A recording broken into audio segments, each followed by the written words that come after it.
ಹೇಗಿದ್ದೀರಾ? ನೀವೆಲ್ಲರೂ ಚೆನ್ನಾಗಿದ್ದೀರಾ ಅಂತ ಅನ್ಕೋತೀನಿ. ನಾನು ಫ್ರೀಕ್ವೆಂಟ್ ಆಗಿ ವಿಡಿಯೋ ಮಾಡಿ ಹಾಕಬೇಕು ಅಂತ ಅನ್ಕೋತೀನಿ. ಆದ್ರೆ ಎವ್ರಿ ಟೈಮ್ ಹಂಗ್ ಅನ್ಕೊಂಡಾಗ ಏನಾದ್ರೂ ಒಂದು ಪ್ರಾಬ್ಲಮ್ ಶುರುವಾಗುತ್ತೆ. ಲಾಸ್ಟ್ ಟೈಮ್ ಊರಿಂದ ಬರೋವಾಗ ಅನ್ಕೊಂತಾ ಇದ್ದೆ ಎಲ್ಲ ಆಯ್ತಪ್ಪ ಮತ್ತೆ ಏನು ಬರೋ ಹಂಗ ಆಗದೆ ಇರ್ಲಪ್ಪ ಮತ್ತೆ ಅನ್ಕೊಂಡ್ ಬಂದಿದ್ದೆ. ಬಟ್ ನಮ್ಗೆ ಸಡನ್ ಆಗಿ ಕಾಲ್ ಬಂತು. ನಮ್ಮಪ್ಪ ಕಾಲ್ ಮಾಡಿದ್ರು. ನಮ್ಮಮ್ಮ ಬಿದ್ದು ಏಟ್ ಮಾಡ್ಕೊಂಡಿದ್ದಾರೆ ಅಂತ. ನಾನ್ ಮುಂಚೆನೆ ಹೇಳ್ದಂಗೆ ನಮ್ಮಮ್ಮ ಪೇಷಂಟ್. ಅವರು 12 ವರ್ಷದಿಂದಾನು ಪೇಷಂಟ್. ಕ್ಯಾನ್ಸರ್ ಟ್ರೀಟ್ಮೆಂಟ್ ತಗೊಂತಾ ಇದ್ರು. 2 ಸರಿ ಕೀಮೋ ತಗೊಂಡಿದ್ದಾರೆ. ಸೊ ವೀಕ್ ಆಗ್ಬಿಟ್ಟಿದ್ದಾರೆ ನಮ್ಮಮ್ಮ. ಸೊ ಅವ್ರು ಏನ್ ಮಾಡಿದ್ದಾರೆ, ಥರ್ಸ್ಡೇ ಅದ್ ಹೇಗ್ ಬಿದ್ರೋ ಗೊತ್ತಿಲ್ಲ, ವಾಶ್ರೂಮ್ಗೆ ಹೋಗಿ ಬರೋವಾಗ ಬಿದ್ಬಿಟ್ಟಿದ್ದಾರೆ. ಬಿದ್ಮೇಲೆ ಏನಾಯ್ತೋ ಗೊತ್ತಿಲ್ಲ, ಅವರು ಏನೇನೋ ಮಾತಾಡಕ್ ಶುರು ಮಾಡ್ಬಿಟ್ಟಿದ್ರು. ನಾವ್ ಏನೇ ಕೇಳಿದ್ರು ಅದಕ್ಕೆ ಇನ್ನೇನೋ ರೆಸ್ಪಾನ್ಸ್ ಬರ್ತಾ ಇತ್ತು. ಅರಿವು ಜಾಸ್ತಿ ಅವರಿಗೆ, ಮುಂಚೆಯಿಂದಾನು ಹಾಗೆ ಸ್ವಲ್ಪ ಮರಿತಾರೆ. ಸೊ ಅದಿನ್ನೂ ಜಾಸ್ತಿ ಆಗ್ಬಿಟ್ಟಿತ್ತು. ಯಾರನ್ನೂ ಐಡೆಂಟಿಫೈ ಮಾಡ್ತಿರ್ಲಿಲ್ಲ. ಆಮೇಲೆ ಸ್ವಲ್ಪ ನಡೀತಾ ಇದ್ರು, ನಡಿಯಕ್ ಕೂಡ ಆಗ್ತಿರ್ಲಿಲ್ಲ ಬಿದ್ಮೇಲೆ. ಸೊ ತುಂಬಾ ಭಯ ಆಯ್ತು ನಮಗೆ. ಗೊತ್ತಾದ ತಕ್ಷಣ ನನ್ನ ತಂಗಿ ಫ್ರೀ ಇದ್ಲು, ಅವಳು ಇಮಿಡಿಯೇಟ್ ಆಗಿ ಊರಿಗೆ ಹೋದ್ಲು.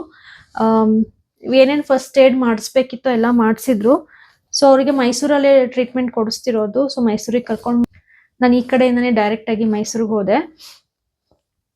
ಅಲ್ಲಿ ಹೋದ್ ನೋಡಿದ್ರೆ ಯಾರನ್ನೂ ಐಡೆಂಟಿಫೈಯೇ ಮಾಡ್ತಾ ಇಲ್ಲ. ನನ್ನ ಮಕ್ಕಳು, ಇವರೆಲ್ಲ ನನ್ನ ಮಕ್ಕಳು ಅನ್ನೋದು ಗೊತ್ತಾಗ್ತಾ ಇಲ್ಲ. ತುಂಬಾ ಟಾಕಿಟಿವ್ ನಮ್ಮಮ್ಮ. ಬಟ್ ಅವತ್ತು ಏನು ಮಾತಾಡ್ತಾ ಇಲ್ಲ, ಫುಲ್ ಸೈಲೆಂಟ್ ಆಗ್ಬಿಟ್ಟಿದ್ದಾರೆ. ನಮಗ್ ಫುಲ್ ಹೆದರಿಕೆ ಆಗ್ಬಿಟ್ಟಿತ್ತು.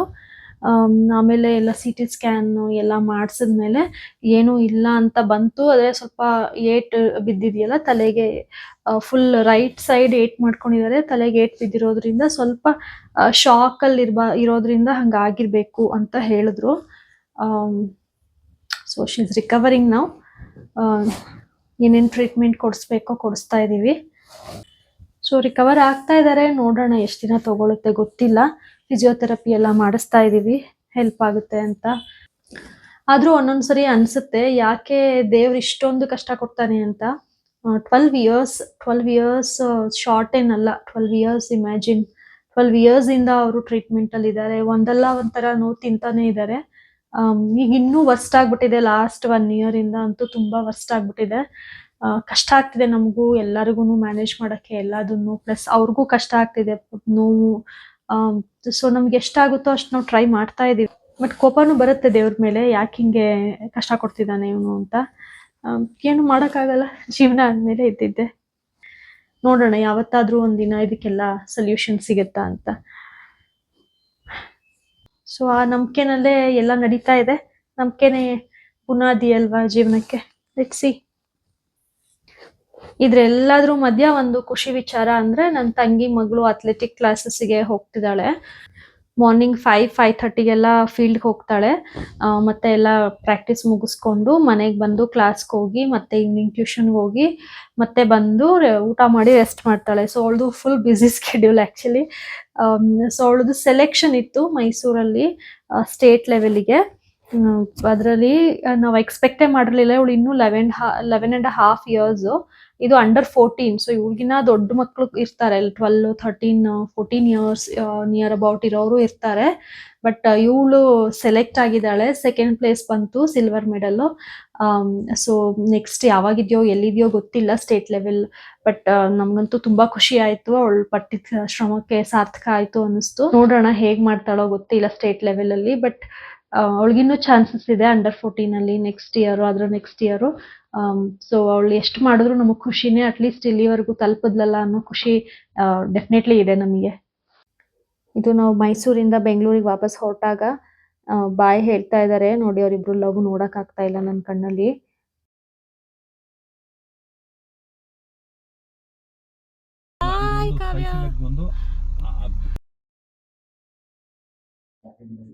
ಇವತ್ತು ಯೋಶ್ನಿಗೆ ಭರತನಾಟ್ಯ ಲೆವೆಲ್ 1 ಎಕ್ಸಾಮ್ ಇತ್ತು. ಎಕ್ಸಾಮ್ ಸೆಂಟರ್ಗೆ 9:45ಗೆ ರಿಪೋರ್ಟ್ ಮಾಡ್ಕೋಬೇಕಿತ್ತು. ಹಾಗಾಗಿ ತಿಂಡಿ ಎಲ್ಲ ಬೇಗ ಬೇಗ ಮಾಡಿ ಮುಗಿಸೋಣ ಅಂತ ಮಾಡ್ತಾ ಇದ್ದೀನಿ. ಇವತ್ತು ಮೆಂತ್ಯ ದೋಸೆ ಮತ್ತೆ ಟೊಮೆಟೊ ಚಟ್ನಿ ಮಾಡ್ತಾ ಇದ್ದೀನಿ. ಮಾಮೂಲಿ ದೋಸೆ ತಿಂದು ತಿಂದು ಬೋರ್ ಆಗಿದ್ದಾಗ, ದೋಸೆಗೆ ಅಕ್ಕಿ ನೆನ್ಸೋದೇನಾದ್ರೂ ಮರ್ತ್ಬಿಟ್ಟಿದ್ರೆ ಆಗ ಬೇಗ ನೆನಪಾಗೋದು ಮೆಂತ್ಯ ದೋಸೆ. ಮಲ್ಗೋಕ್ಕೂ ಮುಂಚೆ 2 ಕಪ್ ಅಕ್ಕಿ ಜೊತೆಗೆ 1 ಟು 3 ಸ್ಪೂನ್ಸ್ ಮೆಂತ್ಯ ನೆನೆಸ್ಬಿಟ್ಟು ಮಲ್ಕೊಂಡಿದ್ದೆ. ಅದನ್ನ ಬೆಳಗ್ಗೆ ಎದ್ದು ರುಬ್ಕೊಂಡು ಒಂದು ಅರ್ಧ ಗಂಟೆ ಏನಾದ್ರು ರೆಸ್ಟ್ ಮಾಡಕ್ಕೆ ಬಿಡ್ಬೇಕು. ಆಮೇಲೆ ದೋಸೆ ಹಾಕೊಂಡ್ರೆ ಆಯ್ತು. ಅದನ್ನ ಯಾವ ಚಟ್ನಿ ಜೊತೆ ಬೇಕಿದ್ರು ತಿನ್ಬೋದು, ಚೆನ್ನಾಗಿರುತ್ತೆ. ತಿಂಡಿ ಎಲ್ಲ ಆದ್ಮೇಲೆ ಯೋಶ್ನಿನ ರೆಡಿ ಮಾಡೋಣ ಅಂತ ಮಾಡ್ತಾ ಇದ್ದೀನಿ. ಅವಳಿಗೆ ಮೇಕಪ್ ಎಲ್ಲ ಹಾಕ್ಬೇಕಿತ್ತು ಲೈಟ್ ಆಗಿ. ಅವಳದು ಯೂನಿಫಾರ್ಮ್ ಇದೆ, ಅದೇ ಹಾಕೋಬೇಕಿತ್ತು. ರೆಡ್ ಕಲರ್ ಟಾಪು, ಬಾಟಮು ಮತ್ತೆ ದುಪ್ಪಟ್ಟ ವೈಟ್ ಕಲರ್ದು. ಅವಳಿಗೆ ರೆಡಿ ಮಾಡೋದೇನು ತುಂಬಾ ಟೈಮ್ ಹಿಡಿಯಲ್ಲ, ಆದ್ರೆ ಕಾಜಲ್ ಹಚ್ಚೋ ಅಷ್ಟ್ರಲ್ಲಿ ಸಾಕಾಯ್ತು. ಕಣ್ಣೇ ಓಪನ್ ಮಾಡ್ತಿರ್ಲಿಲ್ಲ. ಆಮೇಲೆ ಹೇಗೋ ಮಾಡಿ ಮುಗಿಸ್ದೆ. ಟೈಮ್ ಆಗ್ಬಿಟ್ಟಿತ್ತು, ಇಲ್ಲ ಇನ್ನೂ ಚೆನ್ನಾಗಿ ಮಾಡ್ತಾ ಇದ್ದೆ.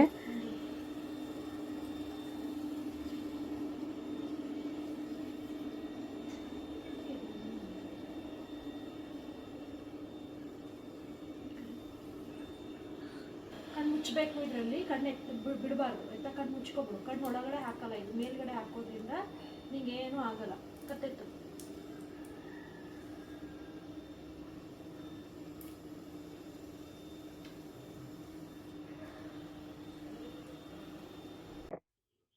ಮೇಕಪ್ ಎಲ್ಲ ಆದ್ಮೇಲೆ 2 ಸಣ್ಣ ಜಡೆ ಹಾಕಿ ಕಳಿಸ್ದೆ. ಅದ್ರ ಜೊತೆಗೆ ಹೂವ ಕೂಡ ಮುಡ್ಸಕ್ ಹೇಳಿದ್ರು. ನಾನ್ ಬೇರೆ ರೀಸೆಂಟ್ ಆಗಿ ಅವಳಿಗೆ ಹೇರ್ ಕಟ್ ಮಾಡಿಸ್ಬಿಟ್ಟಿದ್ದೆ. ಆನ್ಯುವಲ್ ಡೇ ಬೇರೆ ಬರ್ತಾ ಇದೆ ನೆಕ್ಸ್ಟ್ ಒಂದು 15 ಡೇಸ್ ಅಲ್ಲಿ. ಈ ಹೇರ್ನ ಹೇಗ್ ರೆಡಿ ಮಾಡೋದೋ ಗೊತ್ತಿಲ್ಲ. ಅದೊಂದು ದೊಡ್ಡ ಚಾಲೆಂಜ್ ನನಗೀಗ. ಟೈಮ್ ಆಲ್ರೆಡಿ 9:30 ಆಗ್ಬಿಟ್ಟಿತ್ತು ಇಲ್ಲೇನೆ. ಸೊ ನನ್ನ ಹಸ್ಬೆಂಡ್ ಜೊತೆ ಅವಳನ್ನ ಕಳಿಸ್ಬಿಟ್ಟೆ, ನಾನು ಆಮೇಲೆ ಬರ್ತೀನಿ ಒಂದ್ ಅರ್ಧ ಗಂಟೆ ಬಿಟ್ಟು ಅಂತ.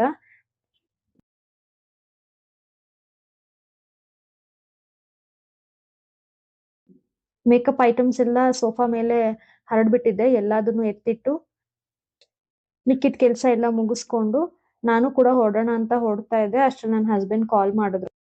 ಅಲ್ಲಿ ತುಂಬಾ ಮಕ್ಕಳಾಗ್ಬಿಟ್ಟು ಜಾಗನೇ ಇರ್ಲಿಲ್ಲ ಪೇರೆಂಟ್ಸ್ಗೆ ಅಂತ ಪೇರೆಂಟ್ಸ್ ಎಲ್ಲಾರು ಮನೆಗೆ ಕಳಿಸ್ಬಿಟ್ಟಿದ್ರು. 12:30 ಬರೋಕ್ ಹೇಳಿದ್ರು. 12:30ಗೆ ನಾವು ಎಕ್ಸಾಮ್ ಸೆಂಟರ್ ಹತ್ರ ಹೋದ್ವಿ. ಹೋಗಿದ್ದೊಂದು 5 ಮಿನಿಟ್ಸ್ಗೆಲ್ಲ ಅವಳದು ಮುಗೀತು ಎಕ್ಸಾಮ್.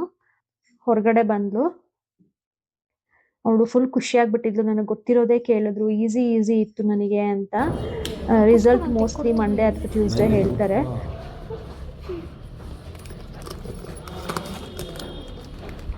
ಅವ್ಳು ಕುತ್ಕೊಂಡು ಮಾಡ್ಕೊಡ್ತೀನಿ ಚೆನ್ನಾಗಿ. ಅದಾದ್ಮೇಲೆ ಪ್ಯಾರಾಗಾನ್ ಶೋರೂಮ್ಗೆ ಹೋದ್ವಿ. ಅವಳದು ಸ್ಲಿಪ್ಪರ್ಸ್ ಕಿತ್ತು ಹೋಗಿತ್ತು. ಅಲ್ಲಿ ತುಂಬಾ ಚೆನ್ನಾಗಿ ಕಲೆಕ್ಷನ್ ಸಿಗ್ತಾ ಇತ್ತು, ಮಕ್ಳಿಗೆಲ್ಲ ಕಡಿಮೆ ಬೆಲೆಗೆ ಸಿಗ್ತಾ ಇತ್ತು.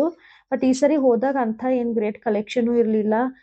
ಎಲ್ಲ ಹಳೇದೇ ಇತ್ತು ನಾವು ಲಾಸ್ಟ್ ಟೈಮ್ ನೋಡಿದ್ದು. ಯಾವ್ದು ಇಷ್ಟ ಆಗ್ಲಿಲ್ಲ ಅಂತ ಅಲ್ಲಿಂದ ವಾಪಸ್ ಬಂದ್ವಿ. ಆನ್ ದ ವೇ ಮನೆಗೆ ಬರೋವಾಗ ಲಿಬರ್ಟಿನಲ್ಲಿ ಒಂದು ಶೂ ಇಷ್ಟ ಆಯ್ತು ಅವಳಿಗೆ, ಅಲ್ಲಿ ತಗೊಂಡ್ಲು. ನಾಳೆ ಅವಳಿಗೆ ಸ್ಕೂಲಲ್ಲಿ ಕಾರ್ನಿವಲ್ ಇದೆ. ಕಾರ್ನಿವಲ್ಗೆ ಇದೇ ಶೂಸ್ ಹಾಕೋಬೇಕಂತೆ. ಫುಲ್ ಎಕ್ಸೈಟೆಡ್ ಆಗಿದ್ದಾಳೆ. ನೈಟ್ ಊಟ ಆದಮೇಲೆ ಸ್ವಲ್ಪ ಹೊತ್ತು ವಾಕ್ ಮಾಡೋಣ ಅಂತ ಟೆರೆಸ್ ಮೇಲೆ ಹೋದ್ವಿ. ಬಟ್ ತುಂಬ ಚಳಿ ಇತ್ತು, ತುಂಬ ಹೊತ್ತು ಇರೋಕ್ಕಾಗಲಿಲ್ಲ, ಬಂದ್ಬಿಟ್ವಿ.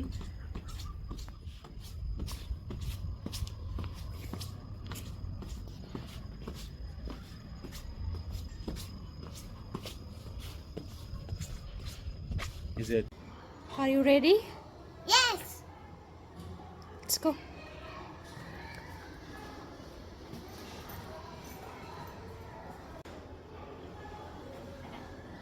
ಇದು next day.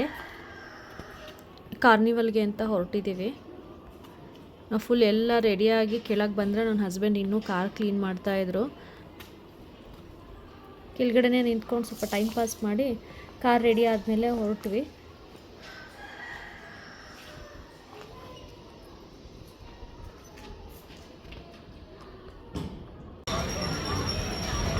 ಯೋಶ್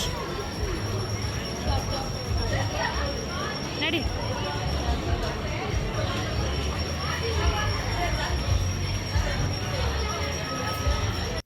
actually carnival last time ಚೆನ್ನಾಗಿ ಮಾಡಿದರು. ತುಂಬ ಸ್ಟಾಲ್ಸು, ತುಂಬ ಗೇಮ್ಸ್ ಎಲ್ಲ ಇತ್ತು. ಈ ಸರಿ ಅಷ್ಟೊಂದು ಇರಲಿಲ್ಲ, ಓಕೆ ಇತ್ತು. ಫುಡ್ ಸ್ಟಾಲ್ಸ್ ಚೆನ್ನಾಗಿತ್ತು. ಇನ್ನು ಯೋಶ್ನಿ ಅಂತೂ ಈ ಥರ ಸ್ಟಾಲ್ಸ್ ಏನಾದರೂ ನೋಡಿದ್ರೆ ಅವಳಿಗೆ ಏನಾದರೂ ಒಂದು ತೊಗೊಳ್ಳೇಬೇಕು. ಸಣ್ಣ ಪುಟ್ಟದ 1-2 ಐಟಮ್ಸ್ ತೊಗೊಂಡ್ಲು. ಲಾಸ್ಟ್ ಟೈಮ್ ಬುಕ್ ಸ್ಟಾಲ್ ಇತ್ತು, ಈ ಸರಿನೂ ಇರುತ್ತೆ ಅಂತ ಅಂದ್ಕೊಂಡು ಬಂದಿದ್ದೆ. ಬಟ್ ಬುಕ್ ಸ್ಟಾಲ್ ಎಲ್ಲೂ ಕಾಣಿಸ್ಲಿಲ್ಲ. ಯೋಶ್ನಿಗೆ ಒಂದೆರಡು ಬುಕ್ಸ್ ತೊಗೊಳ್ಳೋಣ ಅಂತ ಅನ್ಕೋತಾ ಇದ್ದೆ, ಬಟ್ ಇರಲಿಲ್ಲ.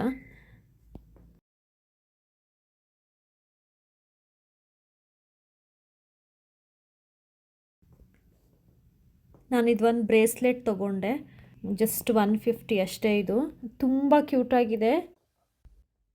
ನನಗೆ ತೊಗೊಂಡ್ಮೇಲೆ ಹೇಳಿದ್ರು ಇದೇನೋ ದೃಷ್ಟಿ ಎಲ್ಲ ಆಗದೆ ಇರೋ ಥರ ತಡೆಯುತ್ತೆ ಅಂತ.